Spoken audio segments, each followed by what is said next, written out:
Hello guys, welcome to our channel maths concept academy. तो एक video का link बहुत बच्चे मुझे भेज जा रहे हैं और वो बहुत डिस्टर्बिंग वीडियो का लिंक है केवीएस के रिजल्ट से रिलेटेड। तो क्या है उसके बारे में बता देता हूँ। तो कोई है जो ये कह रहे हैं कि केवीएस में जिन्होंने पीआरटी का एग्ज़ाम दिया है और जिन्होंने डीएलएड कर रखा है एनआईओएस से, डीएलएड कर रखा है एनआईओएस से, उन्हें केवीएस पीआरटी के लिए इनएलिजिबल कर रहा है। ठीक है ना। पहली बात, ये सर्कुलर कहीं पे भी नहीं आया केवीएस की वेबसाइट पे। ठीक है।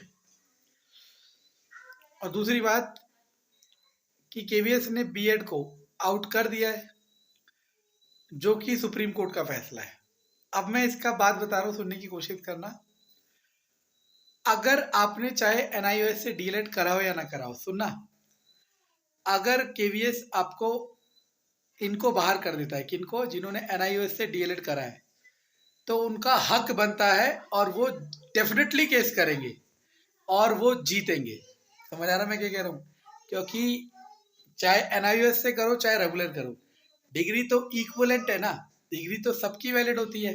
12वीं चाहे सीबीएसई से रेगुलर क्लासेस से करो चाहे एसओएल से करो, ओपन से करो, दोनों की जो वैलिडिटी होती है, जो उसका वैलिडेशन होता है, वो इक्वल होता है। तो ये निराधार है।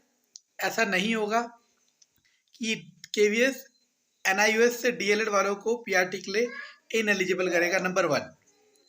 और अगर करता है तो जो भी लोग डीएलएड एनआईओएस से करे हुए हैं, अपनी किस्मत को कोस के कि आपका बैड लक है, बिल्कुल भी मत बैठना, डेफिनेटली केस करना और आप सभी जीतोगे। ठीक है ना। ऐसा नहीं होता, क्योंकि नोटिफिकेशन में तुम अगर ये सब लिखते तब तो ये क्लियर होता। नोटिफिकेशन में तुमने ऐसा नहीं लिखा। तो बीएड वाला केस अलग है, क्योंकि उसका फैसला सुप्रीम कोर्ट में आना था। और अगर ये वाला पेज फंसाया, अगर केवीएस ने ये वाला पेज फंसाया, तो सॉरी टू से केवीएस पीआरटी का रिजल्ट बहुत डिले चला जाएगा। और आप लोगों को समझ आता नहीं है कि आपको कोई भी गुमराह कर देता है। बात सही होगी गलत होगी, वो तो जो केवीएस की वेबसाइट है वहां से उसका सर्कुलर देखने के बाद, जो पीडीएफ या जो नोटिफिकेशन केवीएस निकालेगा, उसके बाद ऑथराइजेशन होगा। लेकिन अभी इस बात को एज अ र्यूमर काउंट करो और बिल्कुल भी डरने की बात नहीं है। पता क्या होता है, अफवाह बहुत तेजी से फैलती है। अफवाह मूवी भी है, उसमें कहता है कि एक बेवकूफ ने दूसरे बेवकूफ को कुछ कहा, उसने तीसरे को कहा। मुझे कई बच्चे ये कह रहे हैं कि सर, जिन्होंने जेबीटी अपने स्टेट को छोड़ के दूसरे स्टेट से किया उन्हें भी इनएलिजिबल करेगा। ऐसा कुछ भी नहीं है। These all are purely rumours. ठीक है ना। आज की तारीख तक, अभी तक केवीएस में एनआईओएस डीएलएड वाले पूरी तरीके से एलिजिबल है।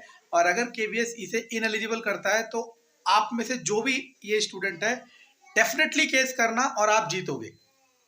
आप जीतोगे, क्योंकि रिक्रूटमेंट नोटिफिकेशन में उन्होंने बीएड वाले के लिए स्पेशल मेंशन कर रखा था कि बीएड वालों का पीआरटी में एलिजिबिलिटी जब ही होगा या नहीं होगा जब सुप्रीम कोर्ट का जो फैसला होगा। आपके रिलेटेड कोई डाटा नहीं लिखा था।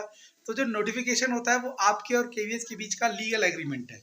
ऐसी जो आपको ज्वाइनिंग लेटर मिलेगा वो भी आपके केवीएस के बीच का लीगल एग्रीमेंट होगा। तो आप इस चीज से बेहिचक बेफिक्र रहे।